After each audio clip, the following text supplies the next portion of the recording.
My name is Jacqueline Pareda, and I am the Berwyn Township Assessor. And just want to thank everyone for coming out on this really, really hot day. Thank you for coming.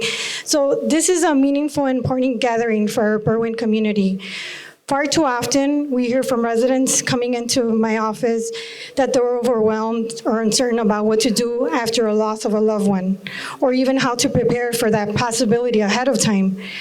That uncertainty can make an already painful time even more difficult. That's why today's workshop matters so much. We've worked hard to ensure that this event is accessible to everyone in our community because knowledge should never be out of reach. Today we'll cover how to protect your home from property fraud and how to legally and easily transfer ownership of your home, vehicle, or bank account to your loved ones before or after a loss. These are the steps that give a peace of mind, not just for you, but for your family. I want to extend a heartfelt thank you to Cook County Clerk Monica Gordon and her dedicated team for providing their time, resources, and expertise. Their work makes a real difference in the lives of our residents, and we are grateful to have them. I also want to thank Mayor Lavero, City of Berwyn, for co-hosting this event with me, and Joe Velez in the North Berwyn Park District for providing the space for us. Thank you again for showing up, investing in your future, and helping build a stronger and more informed community. Thank you. Mayor, you want to say something? Good evening, everybody. So really, the whole thanks goes to your township assessor, Jacqueline Pareda, because this is her idea. So she wants to try and get everybody informed, and knowledge is the key for all this. And thanks to Monica Gordon and her complete staff that she brought out here. So really, thank Jackie Pareda. This was all her idea. Thank you so much, Jackie, for thinking of us. Thank you. And now I introduce Robin Stegers from the Cook County Clerk.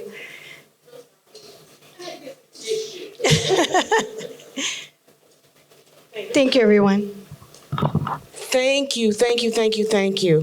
Before I introduce myself, we have a translator here who is Christina Saldana. She is our deputy clerk for operations.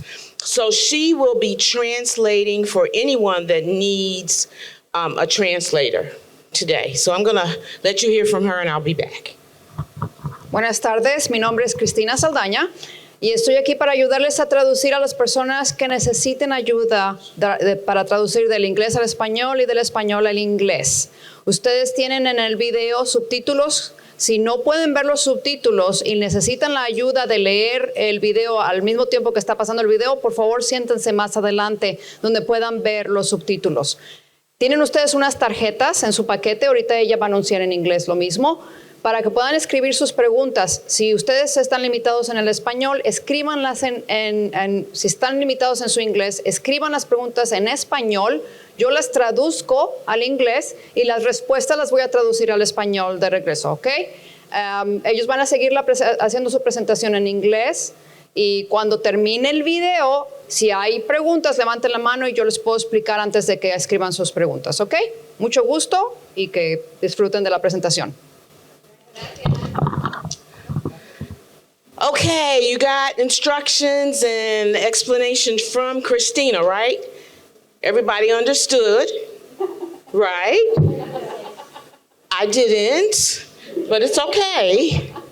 So my name is Robin Staggers, and I am the Community Outreach Liaison for the Cook County Clerk's Office.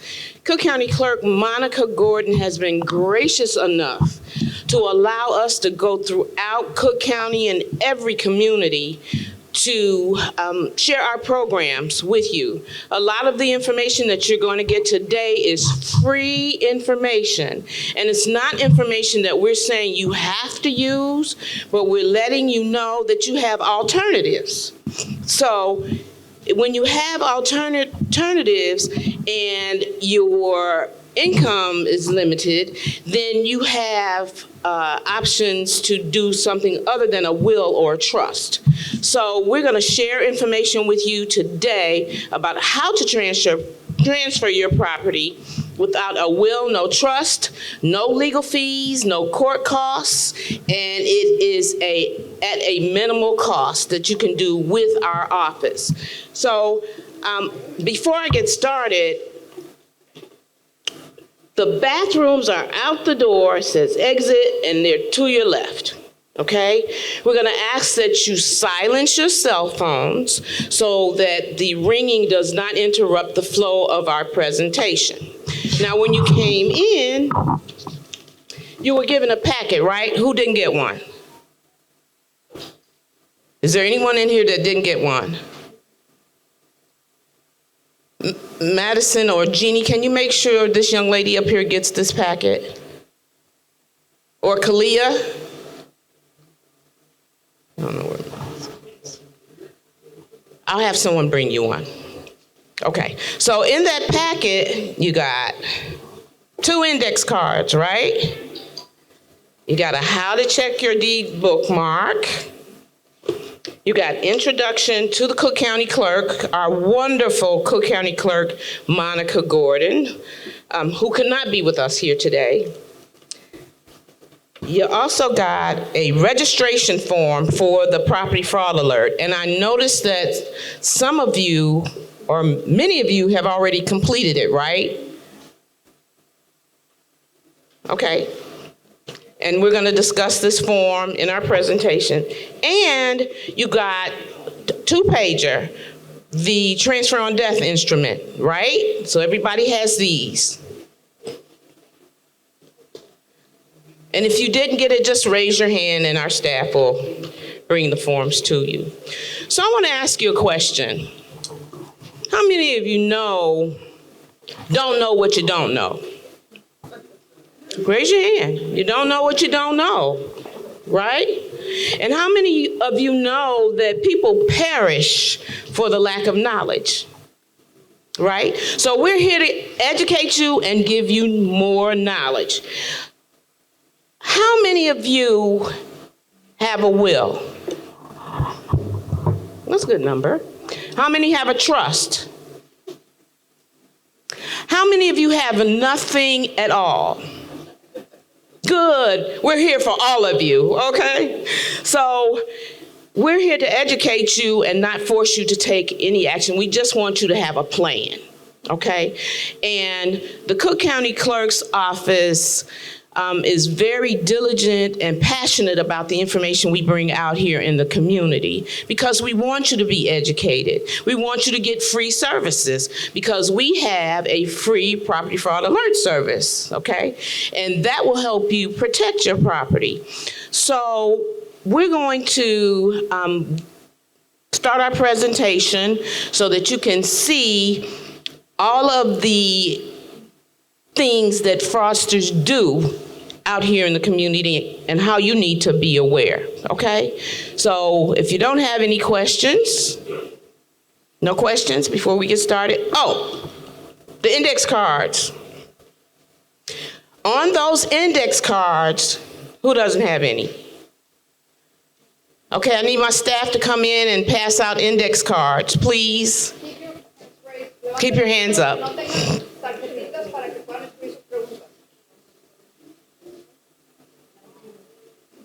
Keep your hands up.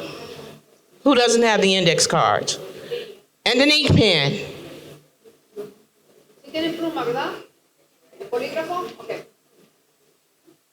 Okay, so the index cards are for you to use to put your questions on.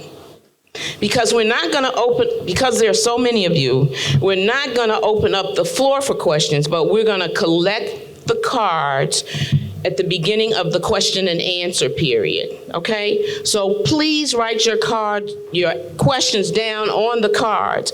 And the only way we will take questions from the audience is if they're related to the previous question that was asked, okay?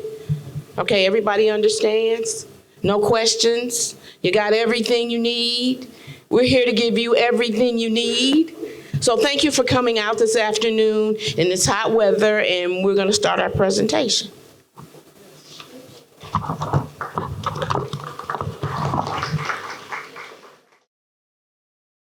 Please note, there are lawyers present today who work for the Cook County Clerk's office, but although they are lawyers, they are not your lawyers. They can answer any questions related to the office, but they cannot and will not offer you legal advice. However, The volunteer attorneys on this panel today are sharing their time and expertise with you as a public service. They are not paid by the clerk's office to be here, and you are free to consult them or any qualified attorney to address your legal concerns. There are free legal service organizations we partner with who are present here today. They can offer you legal advice for free. We would also encourage you to see if you qualify for their services. Thank you, and enjoy the presentation.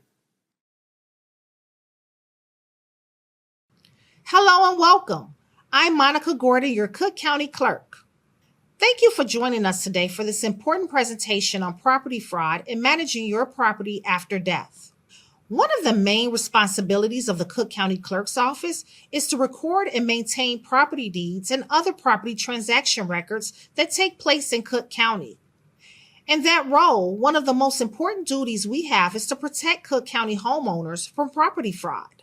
Unfortunately, there are fraudsters out there who attempt to file forged documents to illegally transfer the property of unsuspecting homeowners.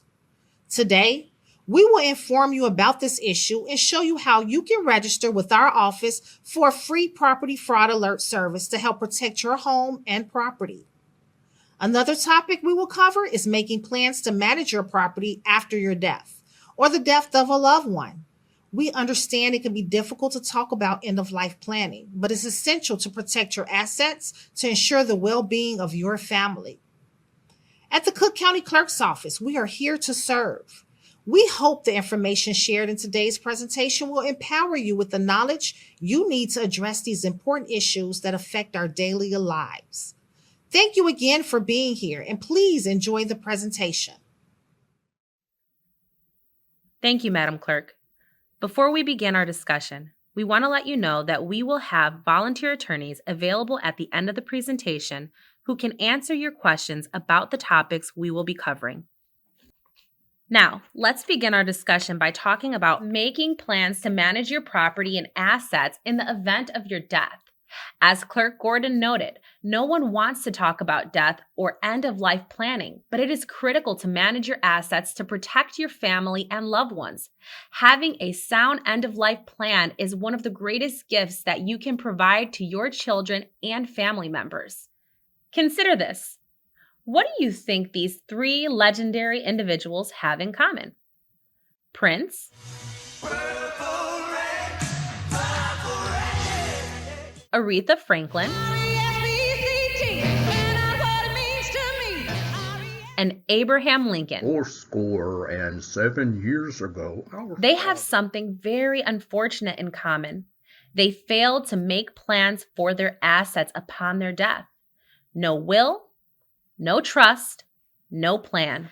Now let's consider someone who thought he had it right. Wow, I feel good. Music legend James Brown, the godfather of soul. When he passed away in 2006, Brown's estate was worth an estimated $90 million. When he died, Brown left behind a plan for most of his estate to pay for scholarships for children in need in South Carolina, the state where he was born. But that will was challenged by family members after his death, resulting in more than 12 lawsuits. It took more than a decade of litigation before Mr. Brown's assets were designated as he had intended. So, how do you get it right when it comes to your property after death? The best advice is to consult with an attorney or estate planning professional to provide you with advice for your specific circumstances. But you should also know that under Illinois law, you can transfer your home, your car, or your bank account to a loved one without a will or trust and without having to pay fees or court costs. Here are the details on how to transfer your property. First, the transfer on death instrument. The clerk's office offers a free document on our website known as a transfer on death instrument, but we call it a TODI. Beyond the clerk's office, you can also obtain this document at no cost from an attorney or a legal aid organization. The form should be completed and notarized and then recorded at the clerk's office in our Recording Operations Division. The transfer on death instrument will then be recorded on your property's chain of title, and upon your death, the person designated to receive your property can do so after completing the required forms. While in the process of completing your TOTI, be sure to contact the individual you plan to give the property to. Advise them they have up to 2 years to come to our office, complete the required forms to accept, and pay the recording fee. Please note that the clerk's office cannot assist you in the preparation of the transfer on death instrument or any legal document, and we do not provide legal advice to customers. Next, let's discuss a payable on death instrument. You can transfer the funds from your bank account in a similar way. Utilizing a tool known as a payable on death instrument, a person can transfer assets in a bank account to the beneficiary of their choosing after death. A payable on death instrument can be obtained and used at most financial institutions for checkings and savings accounts, certificates of deposits, money markets, and savings bonds. Even if you have completed a payable on death instrument, the account holder has full control of their funds in the account until their time of death. When the account holder passes, the beneficiary can claim specified assets directly from the financial institution without having to wait for probate court proceedings. Finally, let's discuss a beneficiary affidavit. There is also a mechanism to transfer your car to a designated beneficiary. A vehicle owner may change, add, or remove a beneficiary on the title of their car by completing a free beneficiary affidavit through the Illinois Secretary of State's office. Keep in mind that if money is still owed on your home or vehicle at the time of your death, your beneficiary will still be responsible for the mortgage and payments moving forward. To obtain this beneficiary affidavit, go to the Illinois Secretary of State website at www.ilsos.gov. Now, let's move on to the second part of our program, property fraud, which can also be known as deed fraud. So what exactly is property fraud? Property fraud is the fraudulent and illegal recording of a document against your home's property records. We call it paper terrorism, and it is a very real problem and potential risk for all property owners. How can this happen? Almost every state has an open and public recording system, meaning that you cannot freeze your chain of title like you can your credit report. Plus, county recorders are not authorized by law to validate legal claims made in documents. Property fraud can involve the recording or filing of false or forged transfers of ownership, quitclaim deeds, or the filing of a bogus lien to steal property or harass an unsuspecting property owner. Even if your home is paid off, that does not stop someone from filing a new deed on top of it without the property owner's knowledge. Let's look at this investigative report that takes a close look at how property fraud can occur. Now to scam you, and Rebecca, you have a story about a scheme that literally hits close to home for a lot of people. Yeah, Whit, this is a warning about criminals stealing your most prized possession, your home, and you're about to see surveillance footage that authorities say shows the scam in action. This may look like a normal day at a county clerk's office, but look closely at this couple in the waiting room. Prosecutors say Michelle Cherry and her husband Victor Rodriguez were there to steal a home from unsuspecting owners. To have someone steal your property it's like stealing the American dream. It's terrible. We've seen a big increase in that sort of activity. According to Florida prosecutor Mike Lennon, Cherry made 3 trips to the clerk's office, stealing not 1, but 3 different Tampa area properties with fraudulent documents, using quitclaim deeds, a type of deed that can quickly transfer ownership of property. They looked for properties that they believed were abandoned, and then they used online information to forge signatures on these deeds to file them with the clerk of court. Prosecutors say one of those properties belonged to Larry and Dreama Bilby. Just like that, your house is stolen. Yeah. It's gone. It only cost 70 cents and some paperwork. The Bilbys tell us they weren't living in their home at the time because of construction, but they were monitoring their home security cameras, which they say showed the suspects on their property multiple times. They took our power bill and our water bill. They shut off our name and put their names on it. The Bilbys credit their county clerk's office with alerting them of the change in the home's title.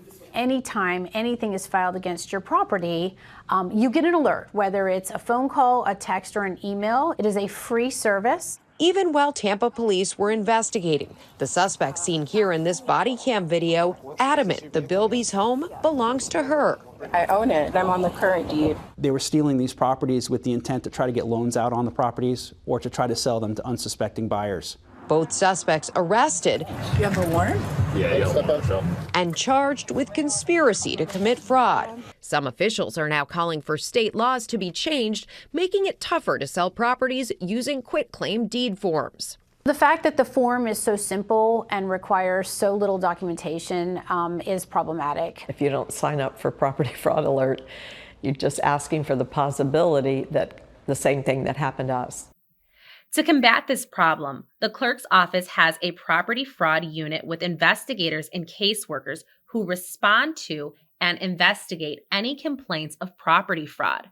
Our office also offers a free property fraud alert that will provide a telephone call or email to the property owner anytime a document is recorded against their property or the property of a loved one. There are 3 easy ways to sign up for the clerk's free property fraud alert. You may sign up in person at the clerk's office, sign up online, or sign up with a telephone call. Once registered, if you receive an alert or have reason to be concerned about property fraud, you can contact the clerk's property fraud unit and our staff can help research the problem and coordinate a response. Call 312-603-4000 or visit our website at www.cookcountyclerk.com/property-fraud. On a related note, while we're on the topic of your chain of title and fraud, property owners often need to obtain an official copy of their property deed when purchasing a home. Or for tax purposes, you should be aware there is a predatory practice aimed at homeowners in which companies offer a copy of your property's deed at a large markup price, sometimes exceeding $200. The clerk's office wants to remind you that we offer the same service at a more affordable price. So there's no reason to pay exorbitant prices to gain access to these essential documents. Check our website at www.cookcountyclerk.com/recording fees to get a full list of prices. On behalf of Clerk Monica Gordon, we hope that you have found this presentation useful. The clerk's office is your first line of defense against property fraud. So we hope that you will take this opportunity to sign up for our free property fraud alert if you have not already done so. Managing your property and your assets in the event of your death is also critical to protect your family and your assets, and to ensure that your wishes are carried out after your death. A copy of this presentation is available on the clerk's website if you would like to review it again or share with a friend or family member.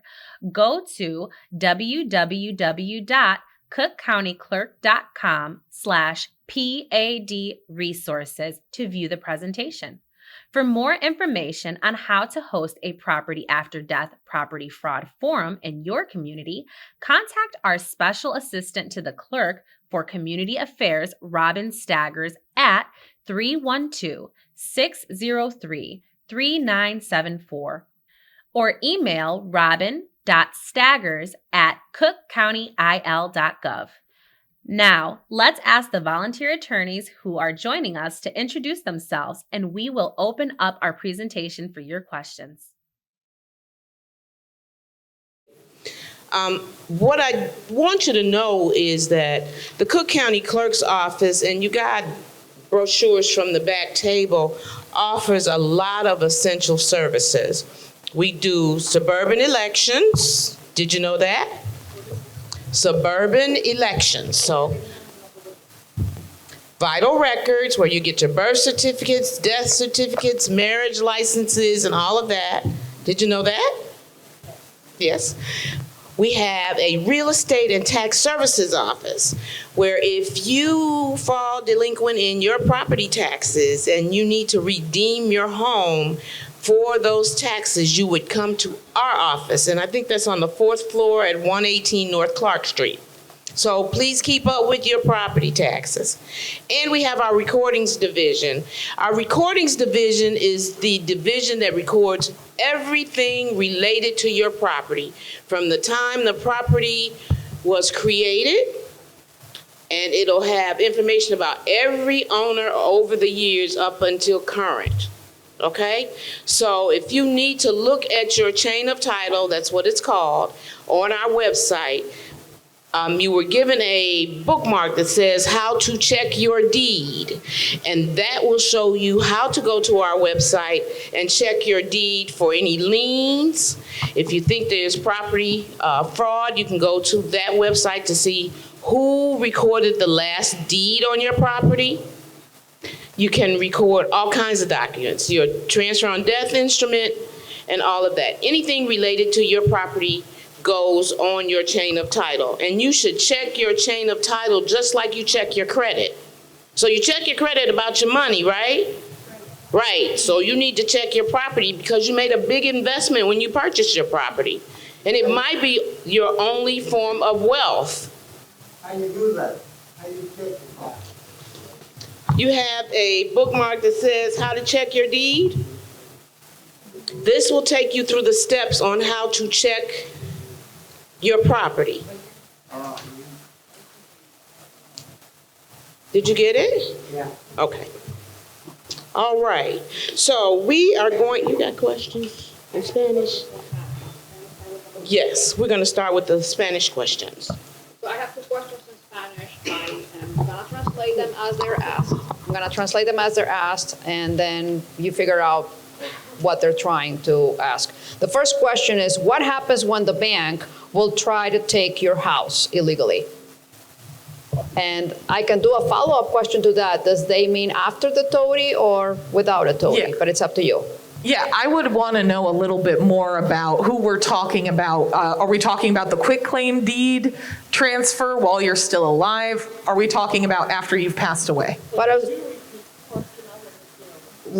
So the question is, what happens when the bank tries to take your house illegally? So I'm going to follow up with the question. La pregunta que ustedes hicieron, la abogada quiere saber si ustedes se refieren a cuando ya llenaron el papel de transferencia, ¿qué pasa después del papel de transferencia o antes del papel de transferencia? Si se refieren a lo que es el papel de quitclaim deed, para que ella entienda mejor su pregunta. La pregunta de ustedes que es qué pasa cuando el banco... Hay bancos que sí quieren quitarle la propiedad al cliente ilegalmente por medio de un foreclosure, pero no procesado como deben de ser. O sea, no han mandado todos los documentos a la casa y ya le quieren quitar la propiedad. Hay un departamento donde uno puede ir con ellos. Okay. So his question basically is, if someone finds themselves with the bank trying to foreclose on the house without proper documentation, if the homeowner hasn't received, if we offer any services to help with that. Yes. So our organization, the Center for Disability and Elder Law, we do represent seniors and people with disabilities when they're in the foreclosure process. We also work with private pro bono attorneys that can represent you through the pro bono or through the foreclosure process. So we do provide those services. If we can't help you with it because you're not eligible for our services, for example, if you don't live in Cook County, or you're not over 60, or you don't have a disability, we still provide you referrals to people who do, assist people with foreclosure cases. Okay. Entonces, el departamento, la organización para la que ella trabaja, que es el Centro para personas con disabilidades y las personas mayores de edad, ayudan a las personas que están pasando por esa situación. Ellos les van a ayudar con el proceso de foreclosure. Es una organización que ellos tienen. Do you have? Yes, at the back table, Kate is raising her hand right now. Está levantando la mano la persona que trabaja en esta organización. Cuando terminemos la presentación, le toma los datos y esa organización puede ayudar a las personas que están pasando por esa situación. Es una organización de no lucro, o sea que ellos a eso es a lo que se dedican. And in order to help avoid fraud on your property, that's why our fraud alert program exists. So, King, maybe you can just reiterate what you do with the fraud program. Just to jump in here, in a related note, if anything is recorded against your property, you're not going to know that something was recorded against your property unless you, number one, sign up with the free property fraud alert. So that'll give you an alert if any document is recorded against your property. And the only other method is you educate yourself on how to check your chain of title yourself. And that's free to do on our website. And everybody has that bookmark. That'll give you the website to go to. And again, make sure to know that we don't charge you to search the chain of title, nor do we charge you to view any document on that chain of title. So that's important to note because a lot of people go to different websites and they get charged up front fees, and that's not us. We don't charge up front. So always keep in mind that it's free to search, free to view your documents on our website. So I'm going to quickly translate because it was a follow-up to their question. Okay? Sure. Voy a traducir porque era una respuesta adicional a su pregunta.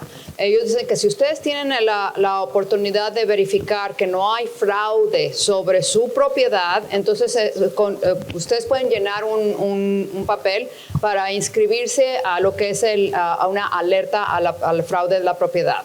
Esa alerta les llega a ustedes por cualquier medio que ustedes pidan, por email o por texto, si hay alguien que está tratando de hacer un récord sobre su propiedad para que ustedes puedan actuar. La otra manera de asegurarse de que no hay fraude sobre su propiedad es que ustedes se vayan a nuestro sitio de internet y se dediquen a ver cuál es la custodia de sus títulos, ¿ok? Toda la historia del título de su propiedad está en nuestro sitio. Ustedes pueden hacer cualquier búsqueda gratis, porque no cobramos por adelantado. Si quieren comprar el documento ya es aparte, pero ustedes pueden ver lo que es la custodia de su propiedad. Sí, señor. ¿Tiene teléfono o algo de eso? Es en nuestro sitio de internet, cookcountyclerk.com. Y si ustedes pueden llamar, what is the phone number? The phone number is 312-603-4000. Ustedes pueden llamar al 312-603-4000. 312-603-4000.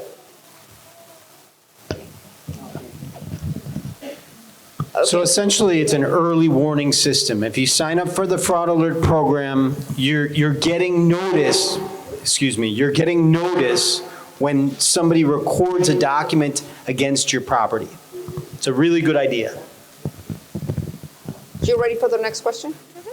The next question is, how can I get help for a mortgage trustee? What documents would I need? And this question came from the gentleman there, so I don't know what a mortgage trustee is. I unfortunately don't know what a mortgage trustee is either. We don't I personally don't do a lot of the mortgage stuff. Definitely take our number though and call us. We have a full team of attorneys who know the things I don't. Okay, señor, para la pregunta que usted hizo, dice la organización en la que ella trabaja que se lleve la información. Allá allá atrás está la información de la organización de ellos para que le ayuden con lo del mortgage trustee. Allá es una organización aparte de nosotros y ellos tienen ahí la información. Ahorita se la damos. Okay? That's it. Let's go to the English questions. It's faster that way. Should I have an attorney review my TOTI before I submit it? If you can, yes. It's always a good idea to have an attorney review it. One of the biggest spots that will trip people up is when they're filling in their legal description to the property. So there's a very specific legal description of your property that will be on your deed. Usually you can find it because it'll end with something that says east of the 3rd principal meridian in Cook County, Illinois, right? But it often is zoning information that to people who don't have any experience doing zoning or surveying of properties, it kind of just seems like a bunch of gobbledygook. So this is where it's a good idea to have an attorney review to make sure that you got that legal description correct, because if you don't get the legal description filled out correctly when you're filling out that form, that can be something that creates problems down the line. So if you can get an attorney to review it, get an attorney to review it. There are free services available. Our service, the Center for Disability and Elder Law, we draft the document for you if you are eligible for our services. So as I said, if you're 60 or older, if you have a disability, if you live in Cook County and make low to moderate income, which we define as around 250% of the federal poverty guidelines, depending on how many people are in your home, that number changes a little bit, but for a single person household, that's an income gross of around $3,000 a month. If you don't qualify for our legal services for free, however, we do provide you referrals to other organizations and other either low cost or no cost services that you would be eligible for. So it's always a good idea to try to get involved with an attorney to review that document to make sure that everything looks good before you record it. Yep. So here's an example of doing it yourself going wrong. And what I saw with a transfer and death instrument that was submitted in our office is that in the place for the legal description, the person described their house, how many rooms there were, how many bathrooms there were. That's not a legal description. And so could you do it yourself? Sure. You can do your own plumbing too. But the problem is that the errors that you create potentially, we at the Cook County Clerk's Office are not allowed to review your document, your legal document, for any errors or any omissions. We have to record your document as is with all errors on there. And if there are errors, guess what? Your beneficiaries are not going to find out until after you're gone. And so it's really important that in filling out these legal documents, if you're not familiar with doing this, and most of us aren't, to seek out that professional help. And you heard here, you can get that help for free. So the Cook County Clerk's Office also maintains a legal help desk that operates twice a month, and it's staffed by attorneys from the Center for Disability and Elder Law. So when people have problems or they're not clear on what they should be doing with their legal documents, this is a really good service. If you set up an appointment through our office for that legal help desk for someone to review that TOTI, that transfer on death instrument, then an attorney will actually go over it with you. So that's a really good way to get a free service through the clerk's office operated by the Center for Disability and Elder Law.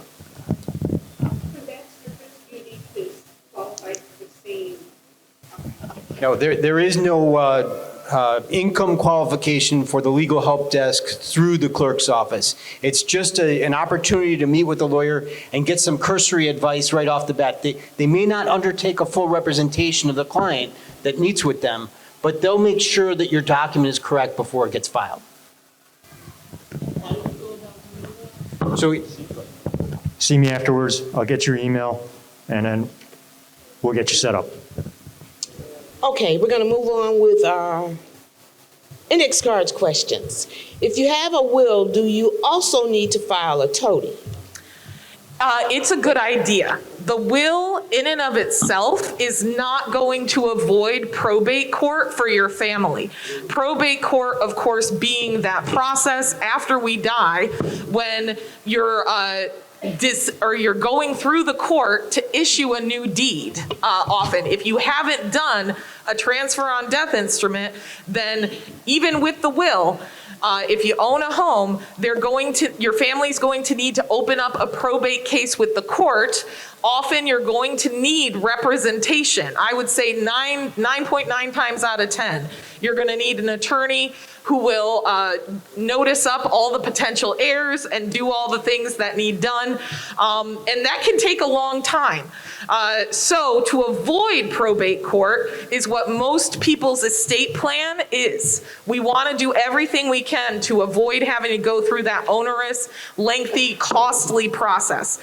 And so with the transfer on death instrument, that removes your home from your estate, so it doesn't have to go through probate court when you pass away. The transfer on death instrument does exactly what it says. It transfers your property, your deed, upon death to the individuals you had designated just automatically. You don't need to go in front of a judge. You don't need to get a new deed issued. But if you hadn't done the transfer on death instrument, then you just put it in your will, you would have to go through probate court to get that new deed issued. So it's a good idea to do both if you can.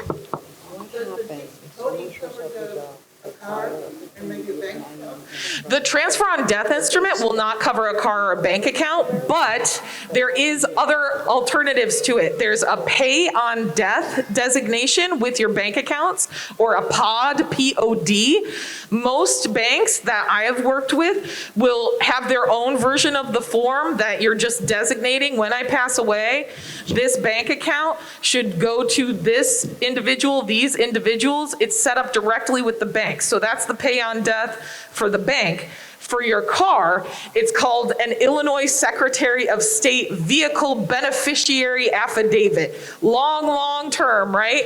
But it is in this presentation as well. It's another form that you're going to fill out with your vehicle identification number, your information, and then the ID or driver's license information of who you want to leave the car to. You return that to the Secretary of State or the DMV before you pass away. Then all your beneficiary has to do is go to the DMV, provide your death certificate, and they get a new deed to the car, or a new title to the car issued from the Secretary of State. So there are a version of it for all those things. They're just called something different.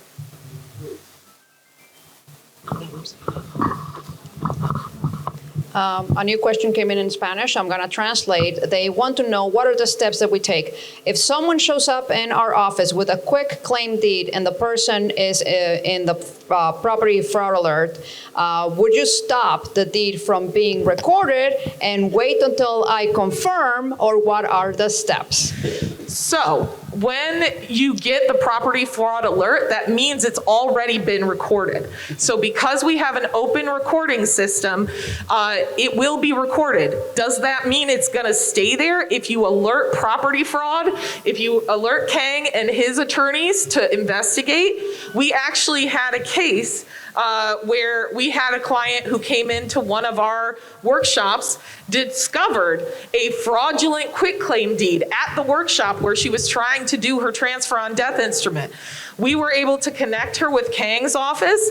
They did the review investigation, and then they were able to record an additional document against the chain of title after the investigation and an administrative process to basically record that previous quitclaim deed fraudulent, not real, right? And so while there will be a record of any recorded document, it's not going to delete it from it.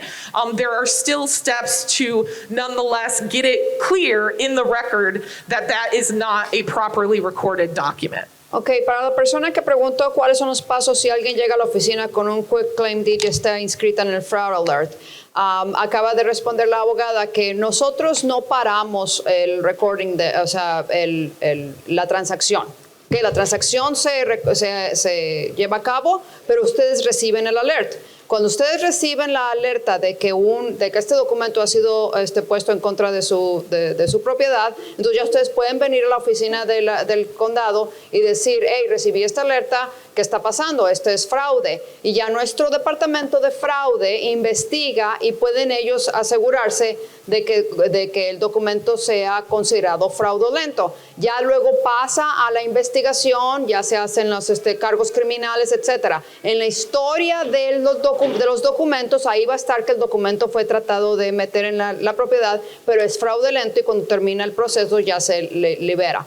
Pero gracias a la alerta, ustedes pueden asegurarse de que se considere fraudulento. Ustedes tienen un tiempo limitado para acercarse a nosotros, decir y recibir la alerta y yo no pedí este documento.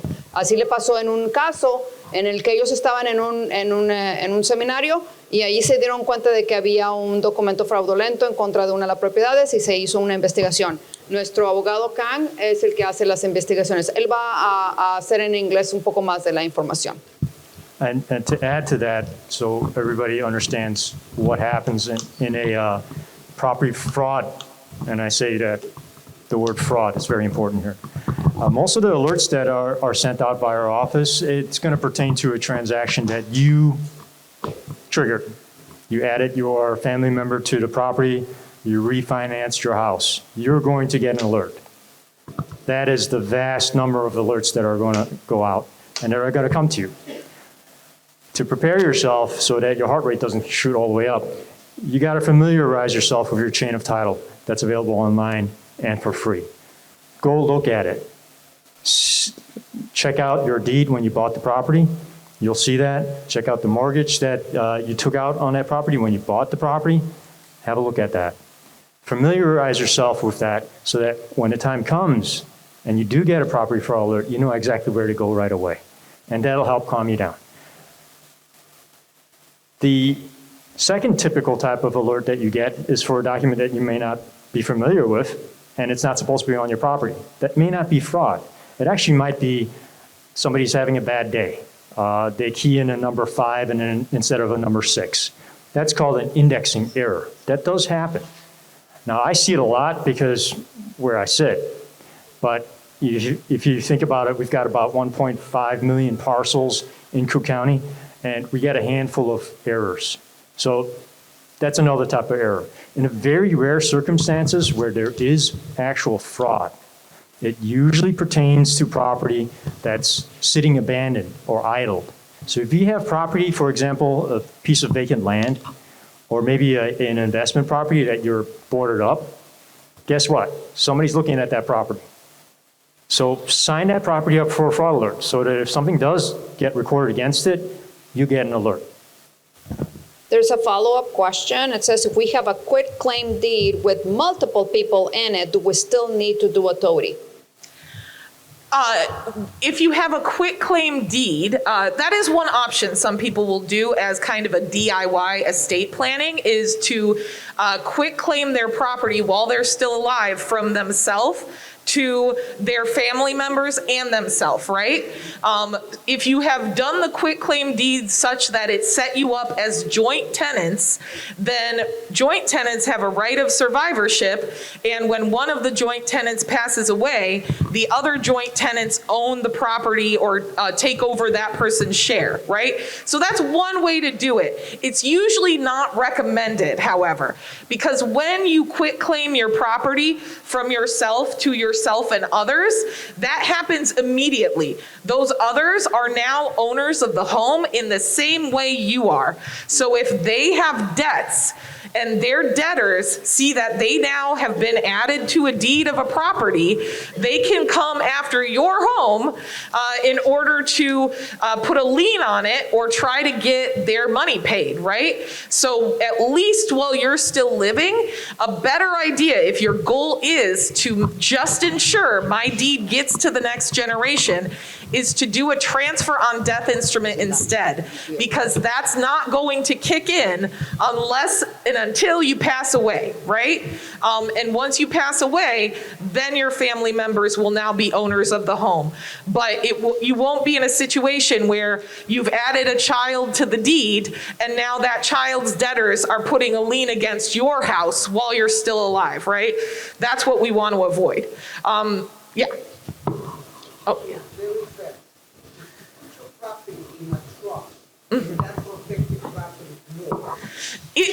We've thought that a trust can provide some additional protection against creditors that a transfer on death instrument does not. That being said, a trust is far more costly. Our organization, unfortunately, does not do trusts. Setting up a trust is kind of like creating a separate legal entity that now you do a trust deed, so the trust owns your house, right? And then when you pass away, the trust is going to do what you had designated within that trust. So it often requires you finding a private company that's going to set up the trust, and it can be $2,000 to $3,000 with some fees. If that amount of money is, financially viable for you and worth it to have that additional layer of protection against creditors, certainly it's a good idea. If you don't have that amount of funds though, and if your main goal is just to transfer the home on death, usually a transfer on death instrument is a little more effective. It's only $59 to record it with the Cook County Clerk, and then you can usually hopefully find a free legal service like ours that can help you make sure the transfer on death instrument is done properly.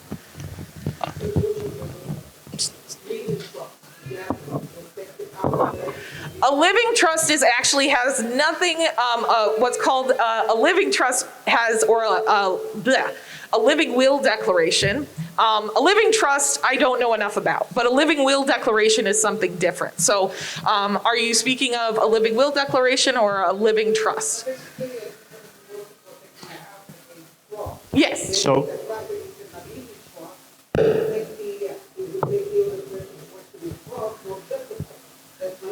so I can, yeah. I think you're asking a different question altogether. Does putting your property in a trust, so the trust owns it, does that protect you from a fraudster like me, for example? I can find your house, I can find your signature probably on a prior document, and I can probably take your signature and copy it to a deed and record it against the property and then give it to myself. So no, putting your property in a trust, that protects you from different things, but doesn't protect you from fraud. What protects you from fraud is you signing up with the property fraud alert. That's very important. And then also familiarizing yourself with our, again, chain of title search. And I want to reiterate that to the person who asked the question about, hey, can I put a bunch of people on a quitclaim deed today, for estate planning? When those people get angry at each other and start suing each other, guess what? Where the first place they come to? They come to the fraud unit because, it's all fraudulent. Well, no, that's not what we do. We're not the forum for disputes about your estate planning. So you think about these tools that we're talking about. If you're in a spot where you're thinking about, well, I've got a half a dozen or a dozen people that you want to take care of, I think it's best for you to talk to a professional attorney, to do your estate plan. Because at the end of the day, if those people start fighting, they come to the Cook County Clerk's office fraud unit and they point fingers at each other, there's nothing we can do about that. So again, think about it as tools in a toolbox. And additionally, a quitclaim deed is more expensive than a transfer on death instrument to get recorded. And it's a lot more time consuming because you're usually going to have to, in order to do a quitclaim deed, have all of the water bill and everything paid off and get stamps from the different departments to show that your water bill is paid off. That can cost you some extra money if you didn't have it budgeted. As well, doing the quitclaim deed just to record it is a $109 fee, whereas with the transfer on death instrument, it's only a $59 fee. And the benefit, once again, of the transfer on death instrument, it doesn't change anything about your ownership of the house today. It only kicks in if you still own that house when you pass away. So it's more secure than doing the quitclaim deed while you're still living. And as Kang said, that can result in infighting and people bringing either a claim to Kang or filing something bring like a quiet title action, which they could force the sale of the house potentially if none of the joint tenants can agree. So it's a good idea for your security to do a transfer on death instrument as more cost effective and protecting your chain of title, your ownership of the property, as long as you're alive. Okay, so hopefully we can get to other questions that have been posed on the cards. And I know it's hard to refrain from following up, but let's try and get to everybody's questions. Robin? Thank you. How many beneficiaries can we list on our forms, and what is the process for my beneficiaries after my death with the toady? I don't know that there is a strict limit to the number of beneficiaries you can list on a transfer on death instrument. I usually advise people, however, if you're considering adding multiple people, you're going to want to consider how well those people can work together. Because if they're going to have disputes, that's going to be a whole can of worms that none of them might benefit from the property. If they're all in agreement that when mom passes away, we're all going to sell it and split up the proceeds, that might work out okay. But once again, there's a human element there. So usually trying to keep multiple beneficiaries at a lower number to kind of reduce the amount of chaos that might ensue is a good idea. So it's going to be specific based on your circumstances. Okay. Property beneficiaries have up to 2 years to claim the property from the toady. What happens if no beneficiaries come forth? If no beneficiaries come forth, as far as I understand, the filing of the form saying I accept the transfer on death instrument is if you don't file that within the 2 years, it doesn't mean that you're not the de facto owner of the house, or the beneficiary is not the owner of the house under the transfer on death instrument. So as I said, the transfer on death instrument is really automatic. Filing that follow-up form within that 2 years is just to make the record really clear, so that you're not having to carry around mom's death certificate all the time to show that, yeah, she's the last person listed on the house, but she did a transfer on death instrument and here's her death certificate, so I'm the owner, right? It just gives you some additional, once again, chaos factor there. So it should, if you don't want the property, however, you don't have to accept it. If no one is there to hold the property, then that would be a whole specific question that I would want to look at the facts of that particular case. It would depend. Okay. I think they answered this question already, but I'll pose it again. Can you add contingent beneficiaries to your home or car? Yes. Yes, you can. A contingent beneficiary being often a backup to your main beneficiary. So, for example, if you put in a transfer on death instrument, I want my daughter to get the property, but if my daughter passes away before I do, I want my son to get the property, that would be a contingent beneficiary. You can absolutely put that in a transfer on death instrument. And if you missed the information on how to find those forms, you can go back to our website and replay the training slides that were projected today. So our website has the recording of the Property After Death seminar, and you can walk through the slides to see that information again.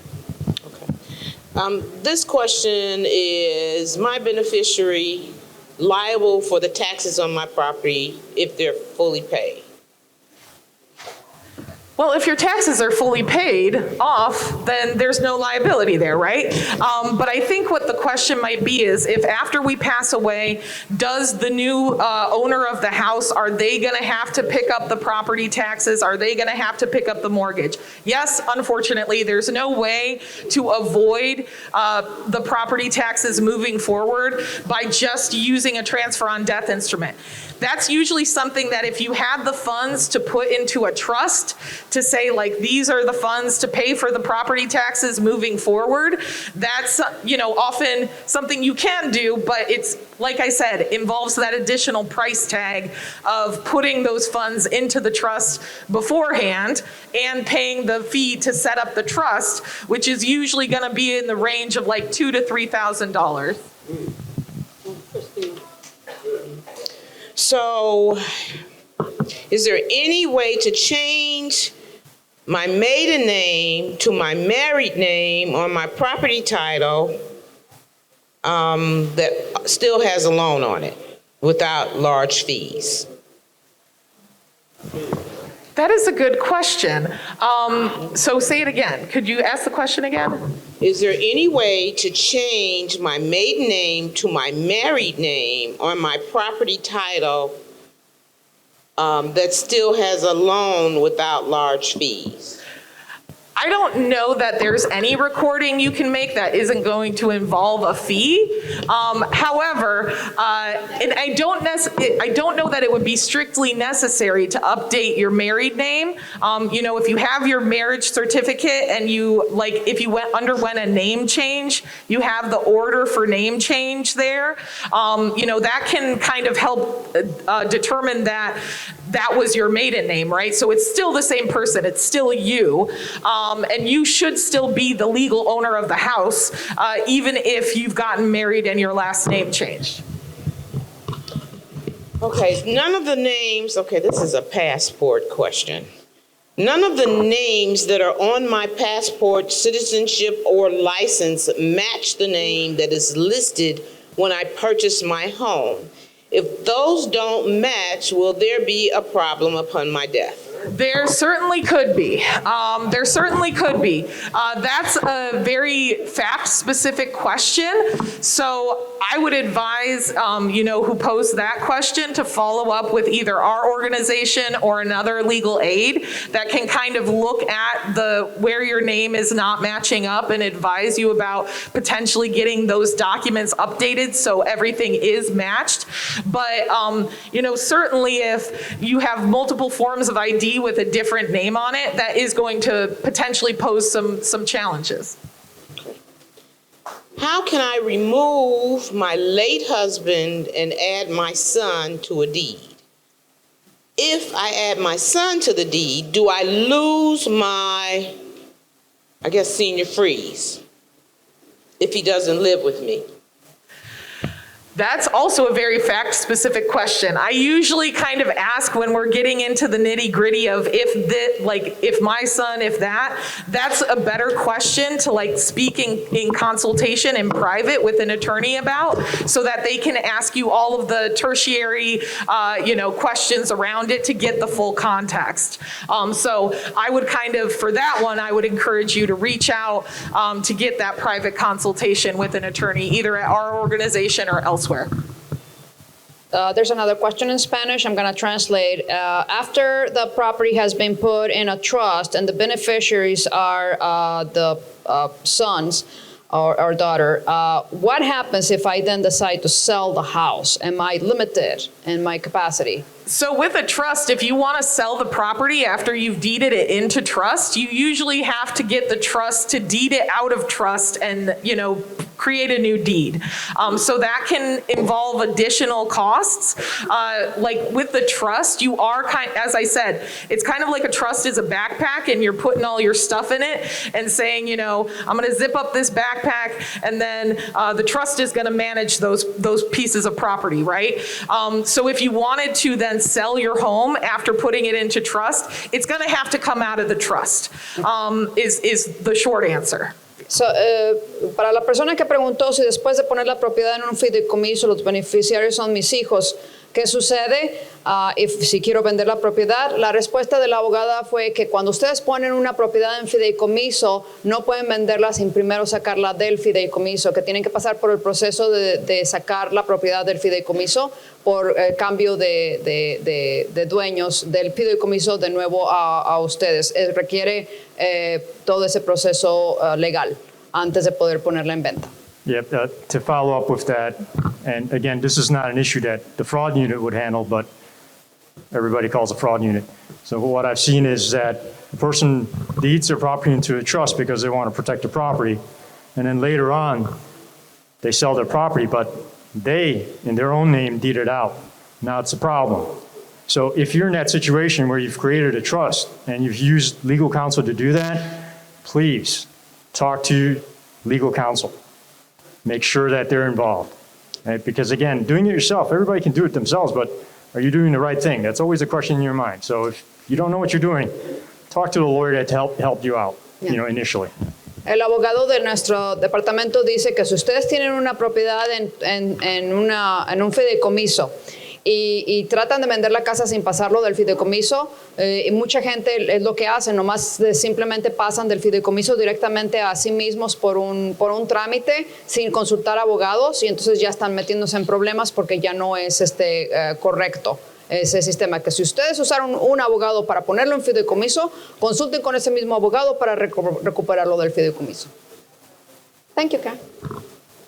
This is an easy question all of you can answer yourself.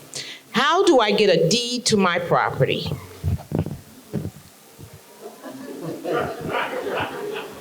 And just to follow up with that, sometimes you'll get in the mail, junk mail, where it looks like a bill. It looks like an authentic document, and it even looks like an IRS document.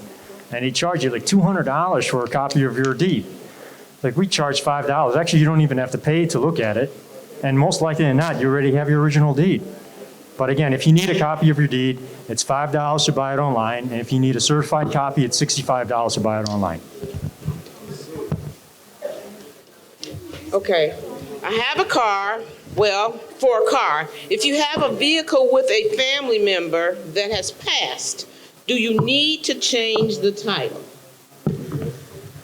Usually, if the family member was the title holder of the car, you're gonna have to follow up to get the title updated.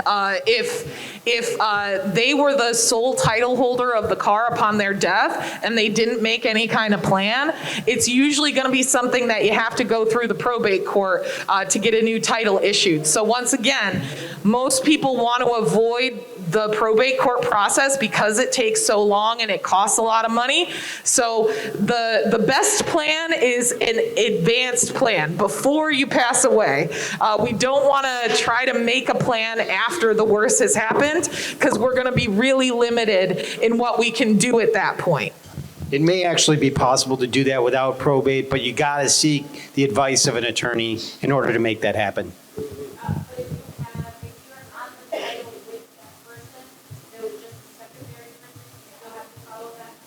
No, if you're both on title, it's not like when one title holder passes away, the other title holder gets taken off there too.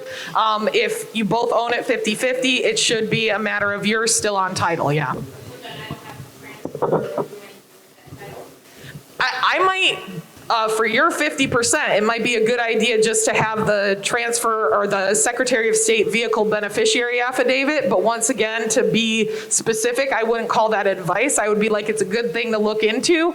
And if you want like the clear advice, I'd want to look at that, your paperwork. So definitely follow up with us at the back table. So Marlo just answered part of this question, which was, is the Illinois Secretary of State form for, what is the Illinois Secretary of State form for the car called? Yes, it's called a vehicle beneficiary affidavit.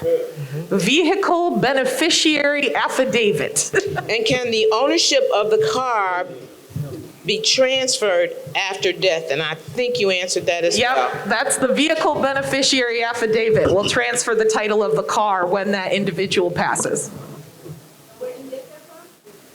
You can get it on from the clerk. I think they have forms of it. The Secretary of State, like the DMV, should have forms. You can also go on the Cook County Clerk's website. They have some forms there as well. Or reach out to our office. We can give you a copy of the form. I got another repeat question.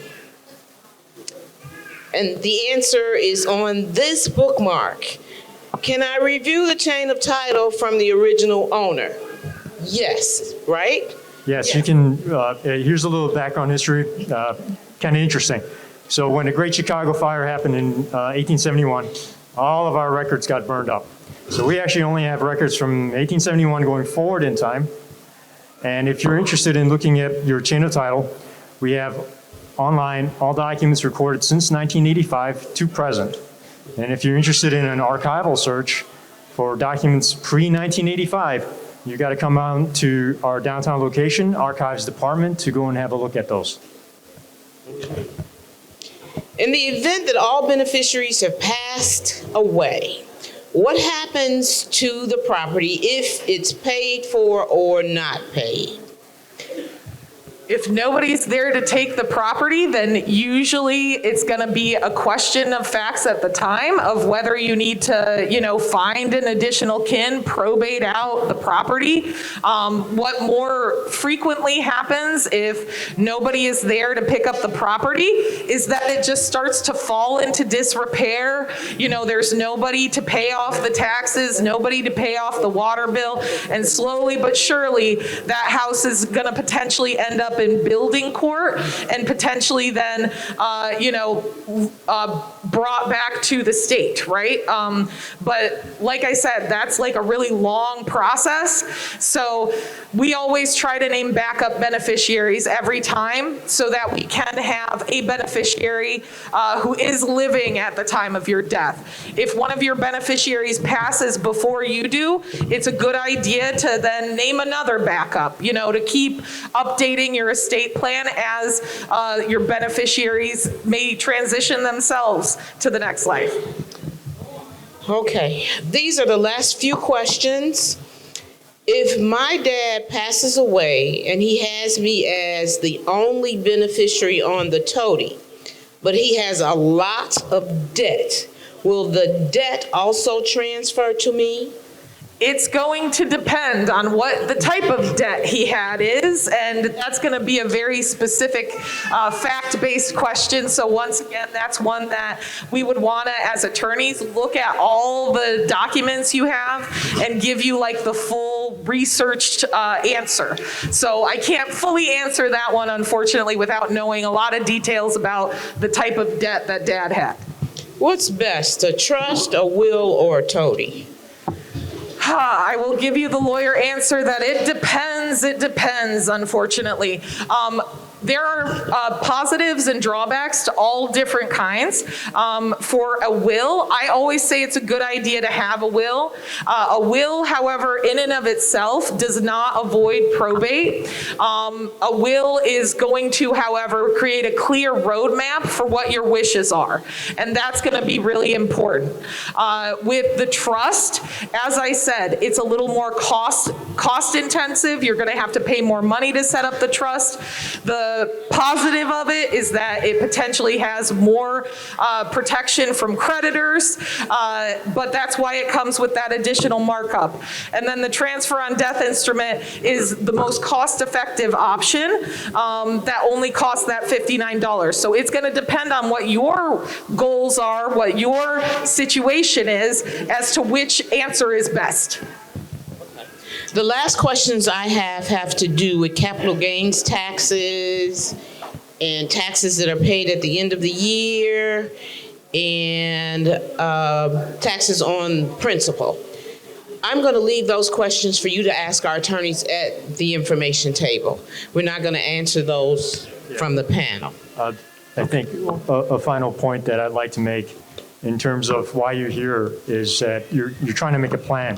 And I have had very difficult conversations with the survivors because you make the plan and then you don't share it with your beneficiaries.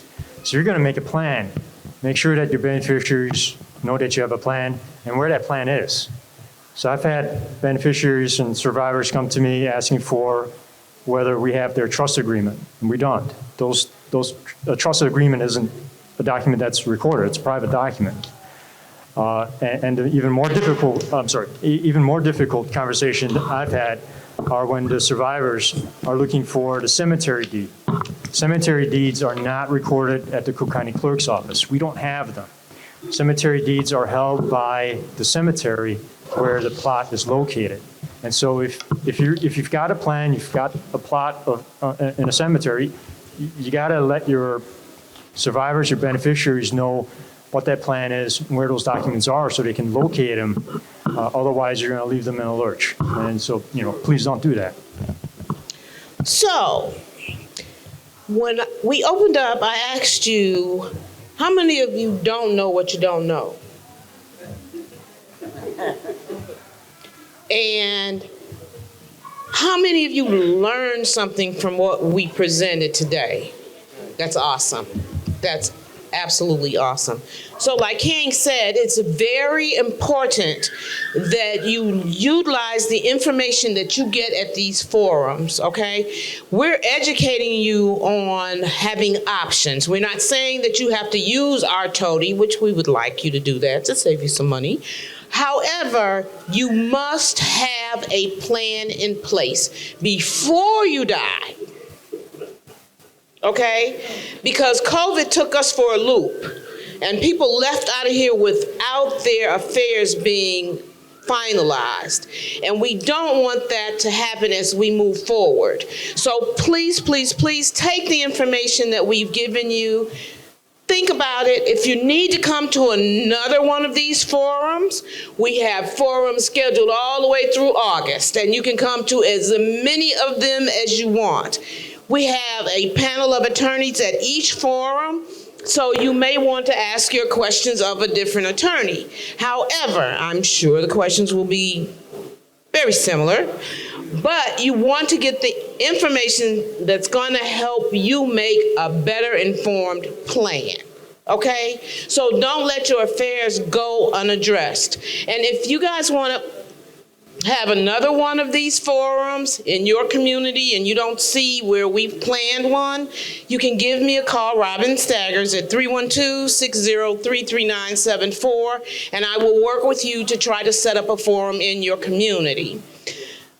We need to thank our attorneys for all of the knowledge that they've shared with you today. Our goal is to empower you to handle your affairs. Now, what I did notice is nobody asked a question about, should I have a joint person on my account now, on my bank account? For the same reason that I say usually a transfer on death instrument is going to be a more secure option than doing a quick claim. Having either a power of attorney for property set up and a pay on death beneficiary designation, that's going to be way more secure than adding a family member to your bank account currently. Because as soon as you add someone as a joint account holder, they become an owner in the same way you are. So now all of that money legally in your account is theirs too, meaning their creditors can come after your bank account.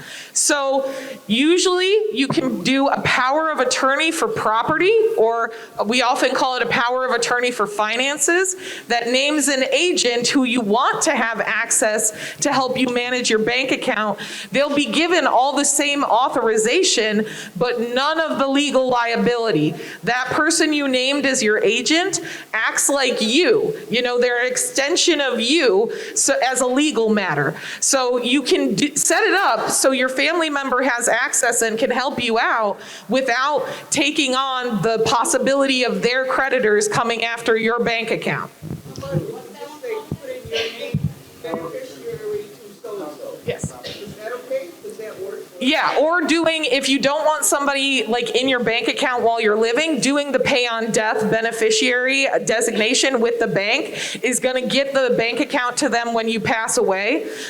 So I always say do a POD, do a pay on death beneficiary designation, and or do a power of attorney for property to have all your helpers have the access they need, but without any of that liability. So, part of this that's very important, if you have a will, you have a trust, you have a toady, it's no good to put those things in place if the beneficiary does not know that they exist. So you have to let the beneficiaries know that you have a plan in place, where it is and what they need to do upon your death, okay? So have the plan and let somebody know you have a plan. Now, if you want to attend other events, we have a QR code on our flyers.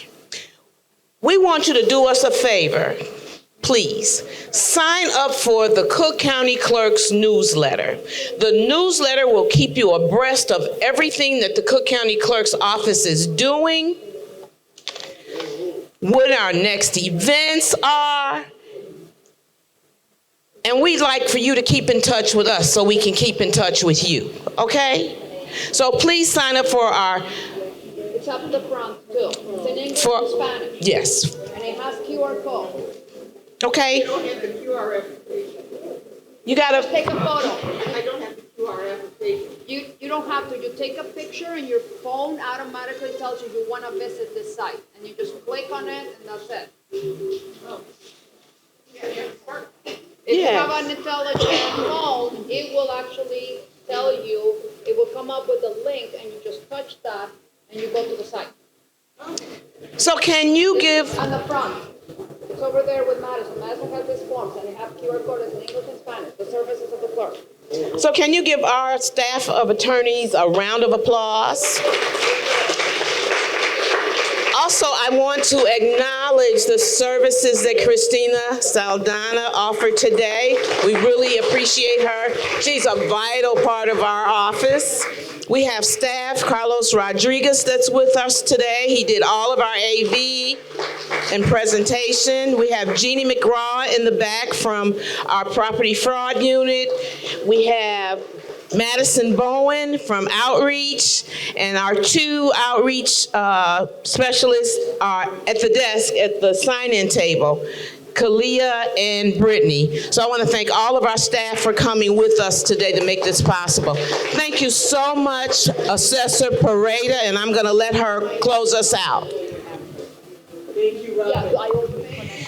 Thank you, everyone, for attending today's workshop. I want to give a sincere thank you to our attorneys for your valuable time. Thank you. I appreciate it wholeheartedly. Thank you, Robin, and the entire staff, my staff, and everyone here. I really appreciate it. So I hope everyone leaves here empowered and full of information.